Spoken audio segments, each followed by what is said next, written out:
Good afternoon, ladies and gentlemen. My name is Dr. Alastair. I'm the Director of Global Programs at the Legadum Institute think tank in London. It is a huge honour and privilege for me to be joining you this afternoon and to also be lining up alongside your illustrious panel the PSJ put on for you this afternoon. So let me first of all begin by saying what an honour it is to be here and how much I'm looking forward to our discussion this afternoon. Just to give you a bit of background, my interest in Nigerian security really began during my time working in politics in Britain. So first of all, working for the Conservative Party in opposition, working with the shadow defence and foreign affairs teams before the 2010 election. And then during my time working as a special advisor in a couple of positions under David Cameron. And I think what really struck me at that time was how so much of the conversation was inevitably focused on conflicts in Iraq and Afghanistan, and there just seemed to be very little understanding of African affairs and African security issues, and very little capacity to be dealing with those on behalf of the British government. So there was this familiar refrain which kept doing the rounds, where any issue surrounding or pertaining to African security came up, the refrain would be, DFID does Africa. This isn't an issue for the Foreign Office. It's not an issue for the Ministry of Defence. And I thought that struck me as incomprehensible then, and it still does. So that led me to undertake a PhD looking at the role of the UK in supporting the Nigerian government in addressing the challenge and threat posed by Boko Haram in the northeast of Nigeria during the period of the coalition government between 2010 and 2015. And so I'm here at PSJ's very kind invitation this afternoon just to talk to you about the role of the British and the role of the UK in helping Nigeria address its security challenges. And I'm here to argue that that role is currently far too limited. I just want to run through the three reasons why I think that's the case. First of all is a broader UK strategic incoherence in terms of how it looks to approach African nations in general, not just Nigeria. The second is a lack of capacity and imagination, a fantastic phrase which the former chief of the defence staff in the UK, Lord General Richards, used in describing our approach to Nigeria. And the third is the inevitable challenges posed by the nature of the partnership with Abuja. So let me begin first with strategic incoherence. I think, as I said, the UK's somewhat muddled approach to Nigeria, I think, is emblematic of its slightly muddled approach to African nations per se. The old adage that the UK has lost an empire and is yet to find a role, I think, is pertinent here. I think for a long time the UK has struggled to determine what its key national interests on the African continent are and how best to pursue them. So I think, and this manifests itself for me in a couple of ways. You'll see lots of UK policymakers talking in the same breath about how Sub-Saharan Africa is home to half of the world's extreme poverty on the one hand, and you'll also hear them talking about how, on the other hand, it's also home to 14 or 15 of the world's 20th fastest growing economies. And I think that is a striking and appropriate balance between the continent's development needs and its commercial potential. Has always been a problem for the UK government. I don't think it's necessarily a recent one, but it's one that it's still wrestling with today. So I think what has happened, perhaps inevitably, is government has sought to spread itself incredibly thin. It hasn't been strategic, although I would like to say it has been strategic at every possible juncture. Perhaps the most overused word I ever heard in government was strategic. But it's very much trying to strategize, formulate an effective strategy and effective response to that challenge. So I think you've seen that manifest itself in a variety of strategies that have come out since 2010 in particular. So the national security strategy, the building strategy, the stabilisation doctrine, now where the UK government is talking and embracing a new fusion doctrine. And all the way through, I think there has been an effort on the part of the the UK government to, especially since 2010 and the time when I was part of government, trying to move away from the exclusively development-led approach which had characterised British engagement since the creation of DFID in 1997. I think up to a point that has been successful in reconfiguring how Whitehall looks at African security as an issue, and doesn't look at it exclusively through a development lens as it once did. But I think we are a long way off having a genuine strategic coherence in terms of how the UK wants to engage with Africa, how it wants to genuinely forge partnerships with leading nations like Nigeria. And I think that is very much still a live discussion in the corridors of power in Whitehall. And I think, again, that the sort of dichotomy which the British government has long been wrestling with is whether, on the one hand, are African nations partners in a war on poverty, or on the other hand, are they partners in a war on terror? I don't think those questions have ever been effectively resolved. And as we know now, since this year, that process of trying to develop a more strategic approach has continued with the incorporation of the UK's development department into a new boosted, bolstered Foreign Office, now called the Foreign, Commonwealth and Development Office. The whole purpose and rationale underpinning this move has been to try and better coordinate the development, the security and the military and the diplomatic elements of UK engagement overseas. It will be a hugely disruptive process, as the creation or abolition or incorporation of government departments in the UK always is. And the jury is clearly out as to whether it will result in the step change that many people are looking for in terms of how we engage overseas.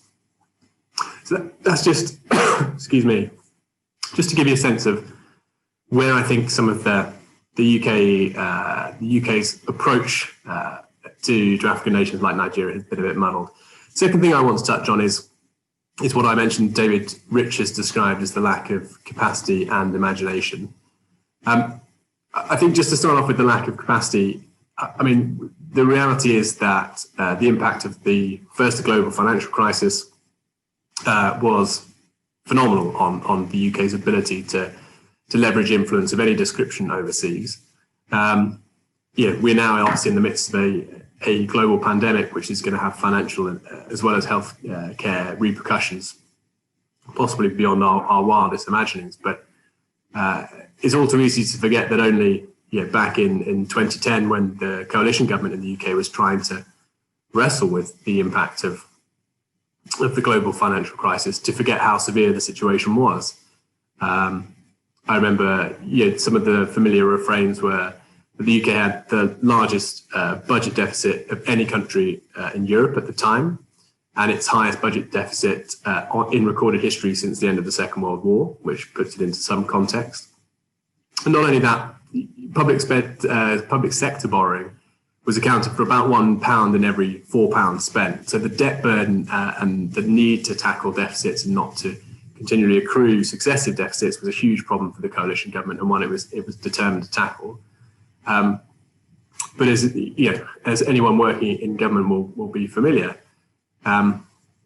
budgets require trade-offs, and I think for the UK in 2010, that required a cut to the Ministry of Defence budget of about between 8 and 10% in real terms, and a cut to the Foreign Office budget of approaching a quarter throughout the course of the 2010 to 15 Parliament. So in terms of the actual capacity and resources with which the UK had to leverage influence in parts of the world where it didn't consider its interests were as core, that capacity has clearly been diminished and is yet to be rebuilt. I would just add, having mentioned the impact of COVID, there was an eye-watering assessment that came out of the UK's Office for Budget Responsibility, I think a month or so ago, which suggested that the likely cost for the government this year of the COVID pandemic would be in the region of 375 billion. And just to put it into context, the MOD's budget, I think, for this year is around 42 billion. So again, we are going to be in a situation moving forward where, as the security situation in Nigeria potentially deteriorates, Britain is less and less able to play a supportive role of any kind. One other thing, or the next thing rather, I'd just like to touch on in terms of the lack of, probably more the lack of imagination, in fact, of this section, is just to look at how the extent to which the UK has made a rod for its own back in how it is or isn't able to help and assist and support and partner with nations like Nigeria when they are confronted with serious security challenges. So the 2002 key piece of legislation, the 2002 International Development Act, put into statute in the UK a very clear prescription that ODA could not be used for anything whatsoever that wasn't considered to be contributing towards poverty alleviation, which, whilst the spirit of that piece of legislation was no doubt proper and no doubt right, it meant that the UK was very limited. Its hands were incredibly tied in terms of what it could use ODA for in terms of supporting Nigeria's security services, whether that's with training or material resources. So that means that any such support would have to inevitably come not from the aid budget, which, as everyone will be familiar, was protected by the coalition in 2013, but from other sources, notably MOD budget and other interdepartmental funds, which have since been were since subject to some of the spending constraints which I've just outlined.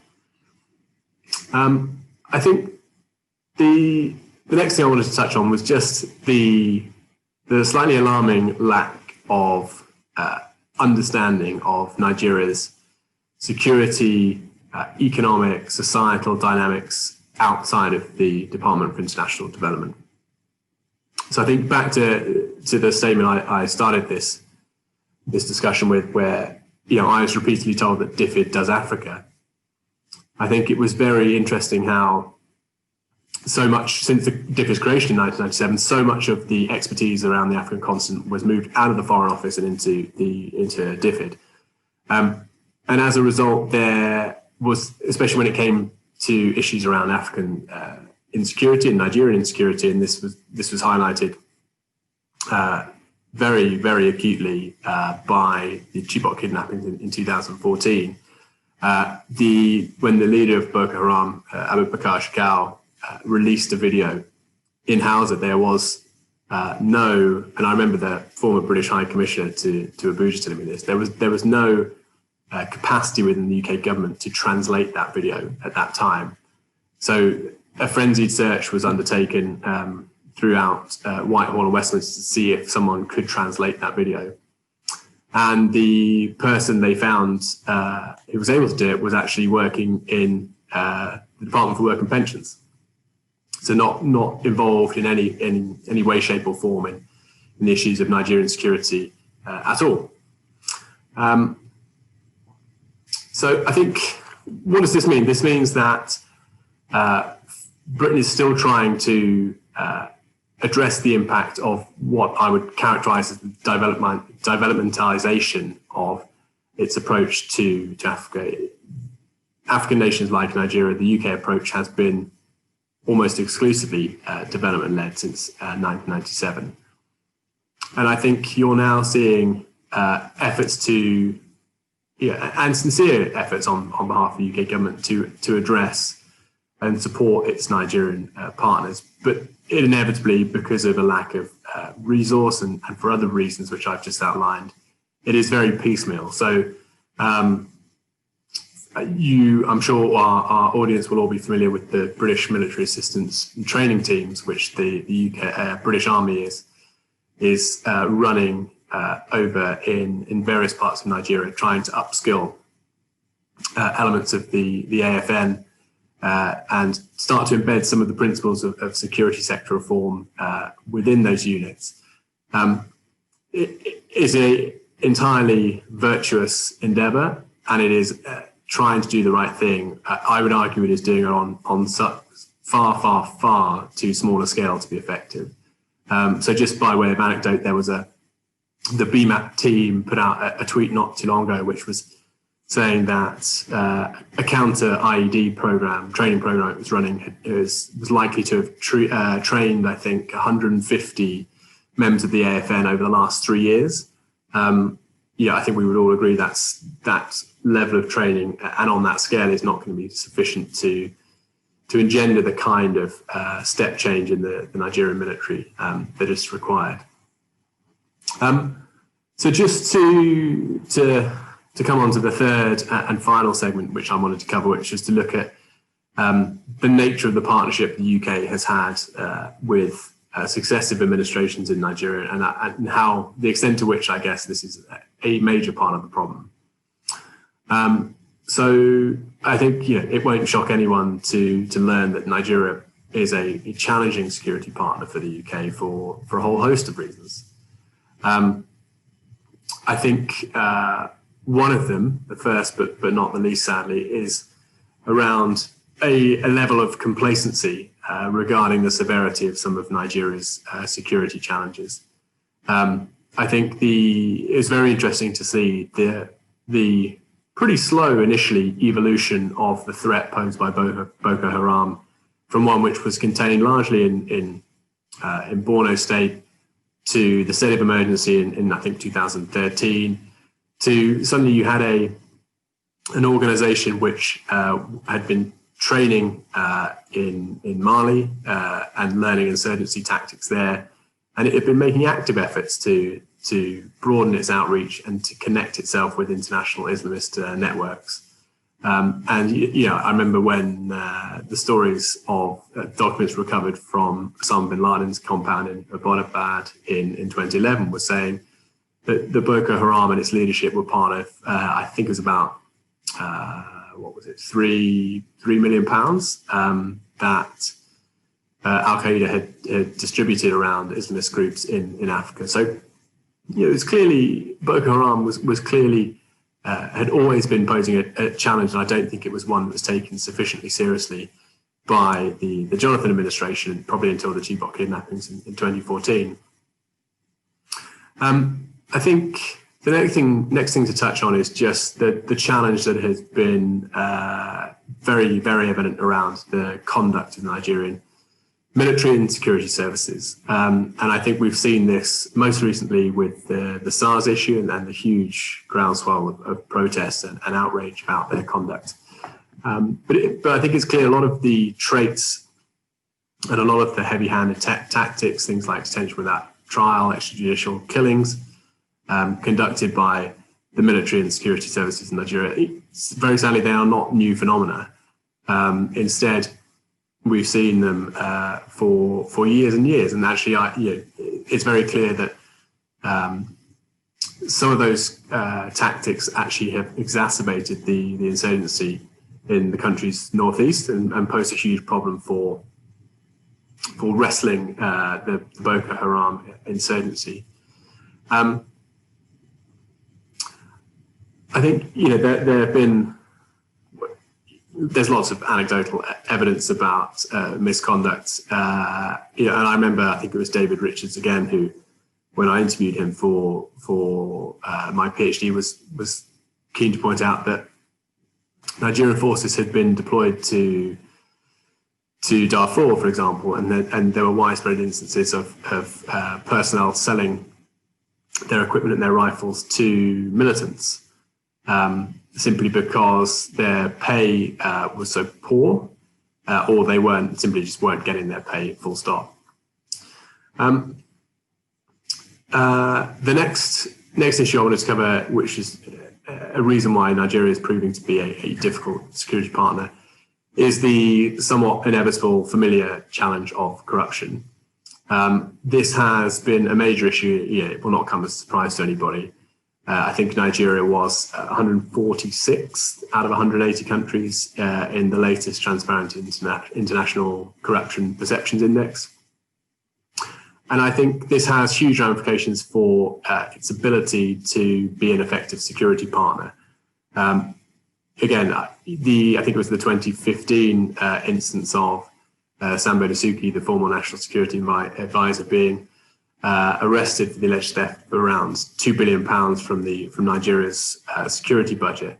Yet that, I know there are lots of criticism, lots of consternation about that, and questions around whether it's politically motivated. But I think that it clearly, the level of kleptocracy within the Nigerian government has long proved a problem, and fundamentally it is ensuring that defence and security spending is not getting to the place that it needs, and is instead being siphoned off, and that leaves the Nigerian military and security services ill-equipped for the scale of the challenges it currently faces.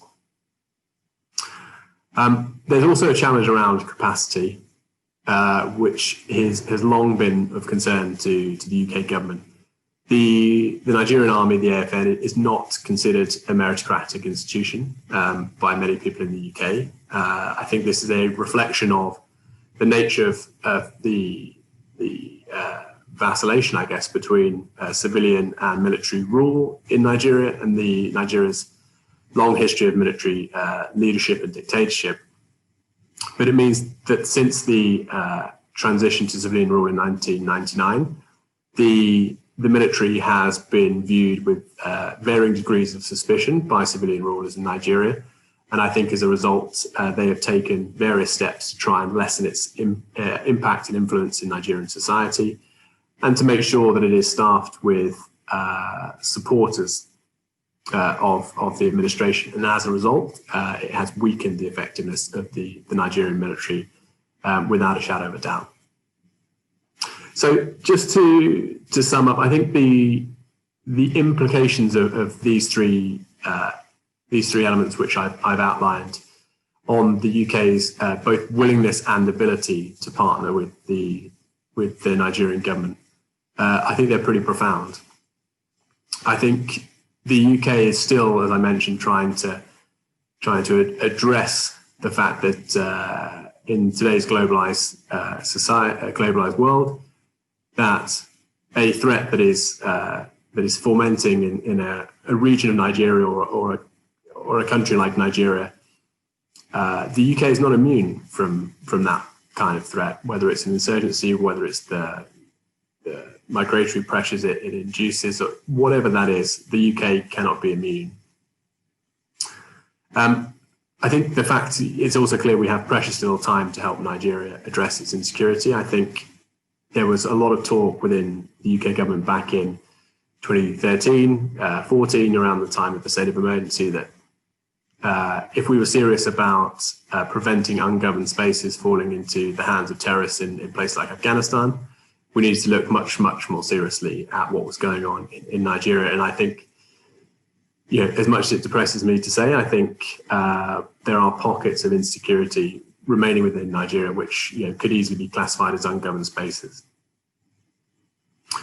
I think what is required will be a much more persistent and courageous partnership. I think the UK needs to look very closely at what it is able to do to partner on a much more worthy scale with the Nigerian military and government, to provide and try to really embed the security sector reform that is going to be required to make the AFN and the Nigerian security services not just effective in dealing with insecurity, but a trusted and valued institution within Nigeria itself.